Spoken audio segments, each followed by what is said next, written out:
రేవంత్ను తిడితే నేతలను బట్టలిప్పి కొడతామని చెప్పేసి చెప్తా ఉన్నాడు ఈయన. ఇగో ఒక్కసారి ఈయన బయట వినిపిస్తా. ఇగో ఈయన గురించి ఇది అయిపోయిన తర్వాత ఇంకొకటి కూడా చెప్తా. ఒక జర్నలిస్టుని అలా అరెస్ట్ చేసిరు. జర్నలిస్టు రేవతి అని చెప్పేసి ఈ న్యూస్ పల్స్ న్యూస్ నడిపిస్తుంది. ఆమెను అరెస్ట్ చేసిరు. ఇది అయిపోయినాక అది కూడా మనం ఒకసారి మాట్లాడదాం. ఈయన మెట్టు సాయి అని చెప్పేసి ఈయన ఫిషరీస్ కార్పొరేషన్ చైర్మన్ అనమాట.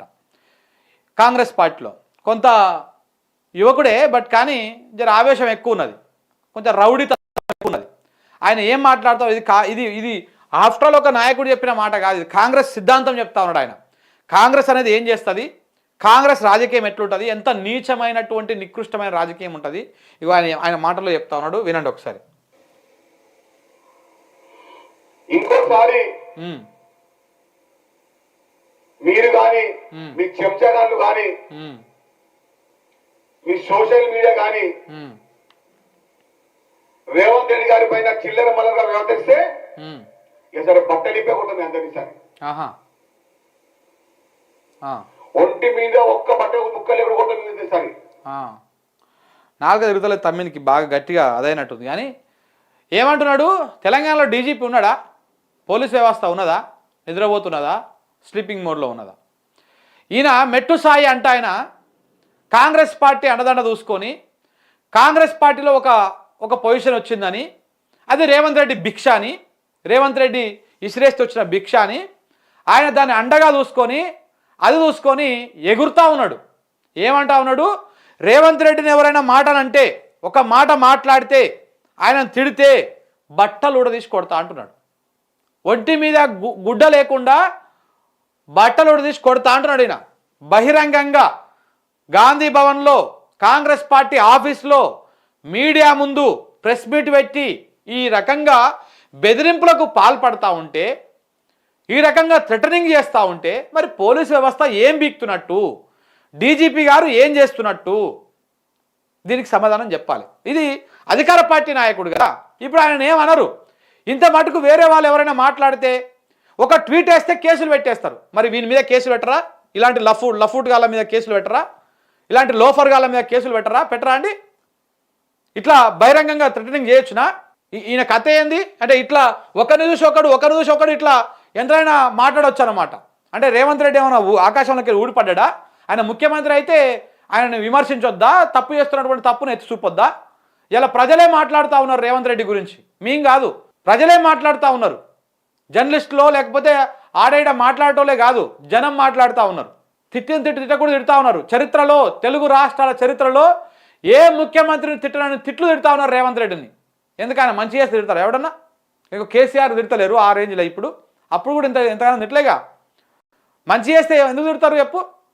నువ్వు అన్ని అబద్ధపు మాటలు చెప్తివి, పొద్దుగా లేస్తే బ్రోకర్ ముచ్చట్లు చెప్తివి, అన్నీ లేనిపోని మాటలని చెప్పేసి ఓట్లు అయిపోయినాక దాన్ని మూసేసుకొని ఇప్పుడు వచ్చి కుర్చీలో కూర్చున్నాక ఇవన్నీ మర్చిపోతివి. ఎందుకు కుట్ర జనము? అవి చేయకపోతివి, నువ్వు ఇచ్చిన హామీ నెరవేర్చకపోతే పోతే పాయ మీ పిండాకుడు ఎట్లా వస్తురు మీరు. అలా ఇండ్లు కూడా కొడుతుంటారు, వాళ్ళ పంటలాగం చేస్తుంటారు, వాళ్ళకి ఏవి కూడా వచ్చేటి నోటికాడు బుక్కను రాకుండా అడ్డం పడుతుంటారు. మరి తిట్టరా జనం? అవి చూపిస్తారంట, బట్టలు కూడా విక్కొడతారంట ఈయన, ఈ మోతవారి, ఆకాశంలోకి వెళ్ళి ఊడిపడ్డ మోతవారి. మీరెంత, మీ కథ ఎంత? కాంగ్రెస్ పార్టీ ఎప్పుడు ఎల్లకాలం ఉంటుందని చెప్పేసి కలలుగా అంటున్నారా? తర్వాత మీ బతికేమవుతుంది, అవుతుంది, ఇవన్నీ తెలంగాణ సమాజం చూస్తలేరు అనుకుంటున్నారా? మరి మీ స్థాయికి తగ్గట్టు మాట్లాడంటారా బాబు? ఇంత బాతుబచ్చగా తీసుకొచ్చి కూర్చోబెట్టి వాడికి నాలుగగిడి తిరుగుతలేదు పాపం. చూడండి మీరు ఒకసారి. ఇంకోసారి మీరు కానీ మీ చెంచాగాళ్ళు కానీ మీ సోషల్ మీడియా కానీ రేవంత్ రెడ్డి గారి పైన చిల్లర మల్లగా వ్యవహరిస్తే సరే బట్టలిప్పే కొడుతుంది అందరి సరే. ఒంటి మీద ఒక్క బట్ట ముక్కలు ఎవరు కొట్టలేదు సరే. కొడతారంట, బట్టలు ఎప్పి కొడతారంట. ఆయన ఎంతమందిని కొడతాడో ఎట్లా కొడతాడో చూడాలి. మరి తెలంగాణ సమాజం కూడా చూస్తుంది. ఇక కొట్టు మొదటివారి, నువ్వు మగోనివి అయితే కొట్టు, ఎంతమందిని కొడతావు కొట్టు, ఒక్కని బట్టలు ఇప్పి కొట్టు, నువ్వు చూడు. అవి ఘనకార్యం అనుకుంటారా? నువ్వే ఇట్లా చేస్తే రేపన్నాడు మళ్ళీ మీ పరిస్థితి ఎట్లా ఉంటుందో కూడా అప్పటికి అర్థమవుతుంది. ఈయన బహిరంగంగా థ్రెటనింగ్ చేస్తే సమస్య లేదు, కానీ ప్రజల్లో ఉన్నటువంటి వ్యతిరేకతని రిపోర్ట్ చేస్తే మాత్రము ఇగో జర్నలిస్ట్ రేవతిని మాత్రము అరెస్ట్ చేసింది ఈ పోలీస్ వ్యవస్థ. ఇది పోలీస్ వ్యవస్థ తెలంగాణ ప్రజల కోసం కాదు ఉన్నది, ఇక్కడ కాంగ్రెస్ గూండాల కోసం, కాంగ్రెస్ రాజ్యాన్ని కాపాడడం కోసం ఉన్నట్టుగా కనపడతా ఉన్నది. ఇప్పుడు అట్లా బహిరంగంగా మాట్లాడిన మెట్టు సాయి అనేటువంటి వాని మీద ఎలాంటి కేసు లేదు, ఎలాంటి అరెస్టు లేదు, ఎలాంటి కథ లేదు. ప్రజలు ఇబ్బందులు పడుతూ ఉన్నారు. రైతులు మాట్లాడినటువంటి అంశాలని రిపోర్ట్ చేసేటువంటి జర్నలిస్టుల మీద ఇంకా దాడులు, కేసులు కొనసాగుతూ ఉన్నాయి. ఇప్పటికీ నా మీద కూడా పదుల సంఖ్యలో కేసులు పెట్టి ఏడేడనో పెడతా ఉన్నారు, ఎక్కడెక్కడనో పెడతా ఉన్నారు. మన 4 రోజులు తిప్పిరు. పొద్దుకులు పోవాలి, కూర్చోవాలి, నోటీస్కి రిప్లై ఇవ్వాలి, రావాలి, టైం అంతా కిల్ చేయాలి, లేకపోతే అరెస్టులు చేయాలి, లేకపోతే దాడులు చేయాలి, కొండారెడ్డి పెళ్లి కోత చేసింగులు చేయాలి, భయభ్రాంతులకు గురి చేయాలి. ఇది ఈ ప్రభుత్వం చేస్తున్నటువంటి సవట పని. ఇప్పుడు ఏం చేసిర్రు, పల్స్ న్యూస్ అని చెప్పేసి ట్విట్టర్ హ్యాండిల్, యూట్యూబ్ వీళ్ళు నడిపిస్తూ ఉంటారు, డిజిటల్లో నడిపిస్తూ ఉంటారు. దాన్ని నడిపిస్తున్నటువంటి రేవతి గారిని ఇక తెల్లవారుజామున 5 గంటలకు వచ్చి అరెస్ట్ చేసిరు. ఆమె ఒక మహిళా జర్నలిస్టు. తెల్లవారుజామున 5 గంటలకు పోయి అరెస్ట్ చేస్తారా? ఆమె ఉగ్రవాద, తీవ్రవాద, ఏమైనా అక్రమాలకు పాల్పడతా ఉందా, ఎక్కడికైనా పారిపోతా ఉందా? ఎందుకు అరెస్ట్ చేసిరండి? దేనికి అరెస్ట్ చేయడానికి కారణం ఏంటిది? అంటే పోలీసు వాళ్ళు ఎంత దుర్మార్గంగా వ్యవహరిస్తూ ఉన్నారో ఇప్పుడు నేను మెట్టు సాయిది వినిపించినా ఇప్పుడు ఈ మధ్య చూపిస్తూ ఉన్నా. అంటే పోలీసు వాళ్ళ పార్షియాలిటీ ఎట్లా ఉన్నదో ఒకసారి అర్థం చేసుకోండి. చూడండి ఒకసారి ఏమంటా ఉన్నదో. I know my face looks like this because I just woke up from my sleep. ఒక అరగంట అయింది.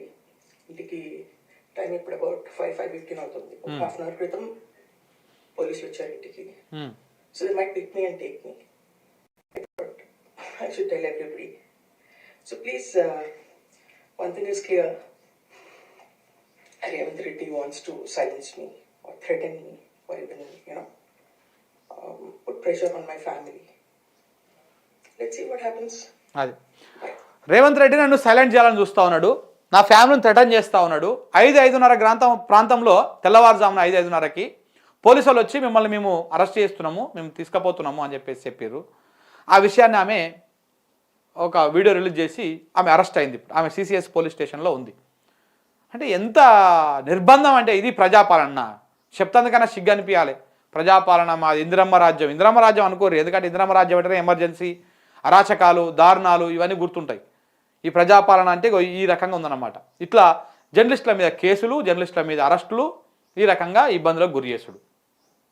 ఇంకెన్ని రోజులు చేస్తారు ఈ అరాచకాలు? ఇంకెంతమందిని అరెస్ట్ చేసి కేసులు పెట్టి భయభ్రాంతులకు గురి చేస్తారు?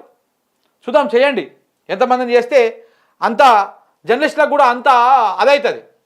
ఎంతమందిని అరెస్ట్ చేసినా కానీ తగ్గేది లేదు. ఎంతమంది అరెస్ట్ చేసి ఇది చేసినా కానీ ఎవరు తగ్గడు. అరెస్టులకు భయపడతాడు కూడా ఎవరు లేడు.